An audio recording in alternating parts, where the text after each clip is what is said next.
کہا جاتا ہے کہ جو شخص قربانی کرنا چاہتا ہے تو وہ شخص 10 ذی الحجہ تک اپنے بال اور ناخن نہ کاٹے، اور اگر کسی نے کاٹ لیے تو کیا اس کی قربانی نہیں ہوگی؟ تو دیکھیے، ایک استحبابی یعنی شریعت کا پسندیدہ حکم ہے، واجب نہیں ہے، لازم نہیں ہے، فرض نہیں ہے، ایک پسندیدہ حکم ہے۔ حدیث پاک میں فرمایا گیا ہے کہ جس شخص نے قربانی کرنی ہو اسے چاہیے کہ وہ قربانی تک، ذی الحجہ شروع ہونے سے لے کر قربانی کرنے تک، نہ اپنے ناخن کاٹے اور نہ ہی اپنے بال کاٹے۔ تو یہ ایک استحبابی حکم ہے، اور اگر کسی نے قربانی نہیں بھی کرنی ہو کہ وہ بھی ان 10 دنوں کے اندر اپنے بال اور ناخن نہ کاٹے، تو جو اس پر عمل کرے گا اس کو ثواب ملے گا۔ لیکن اگر کوئی اس کے برخلاف کر لیتا ہے کہ کسی نے ناخن اور بال کاٹ لیے تو اس کا قربانی پر کوئی اثر نہیں ہوگا۔ قربانی اپنی جگہ حکم ہے اور ناخن اور بال کاٹنا اپنی جگہ ہے۔ سیکنڈ یہ ہے کہ قربانی کے جانور کے کون کون سے عیب ایسے ہیں جس کی وجہ سے قربانی نہیں ہوگی۔ تو قربانی کے جانور میں مستحب یہ ہے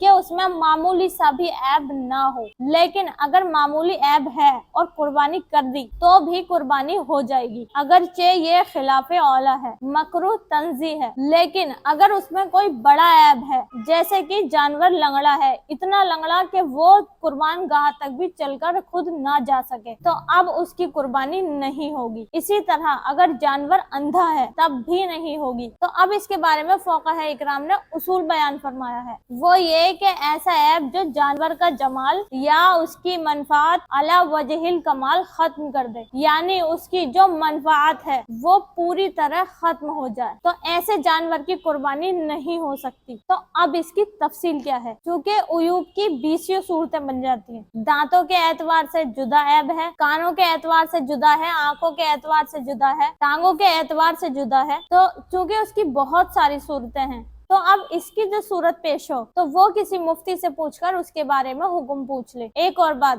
کہ نابالغ بچہ ہے اور صاحب نصاب ہے تو کیا قربانی ہو جائے گی؟ تو بتا دیں کہ قربانی کی شرائط میں ایک یہ بھی شرط ہے کہ بالغ ہو، اور جو نابالغ بچہ ہے وہ کتنا بھی امیر ہو اس پر قربانی کرنا واجب نہیں ہے۔ اب بات رہی قربانی کے گوشت کی۔ دیکھیے، شریعت مطہرہ میں قربانی کا جو گوشت ہے اس کے استعمال کرنے کی کوئی حد یا مدت مقرر نہیں کی گئی۔ ابتدائی اسلام میں جب غربت تھی اس وقت رسول اللہ صلی اللہ علیہ وسلم نے 3 دن مقرر فرمائے کہ 3 دن کے اندر اندر اس کو کھا لیا جائے، اس کے بعد استعمال نہ کریں۔ لیکن پھر سنن الترمذی کی حدیث ہے، رسول اللہ صلی اللہ علیہ وسلم نے فرمایا کہ میں نے پہلے تمہیں 3 دن سے زیادہ قربانی کے گوشت کو منع کیا تھا، لیکن اب میں تمہیں اجازت دیتا ہوں کہ اس کو کھاؤ اور اس کو کھلاؤ اور جمع کر کے ذخیرہ کر لو اور اسے کھاتے رہو، اس میں کوئی حرج نہیں ہے۔ لیکن بہتر یہ ہے کہ 10 دن کے اندر اندر کھا لیا جائے، اس سے زیادہ دن تک اسٹور نہ کریں۔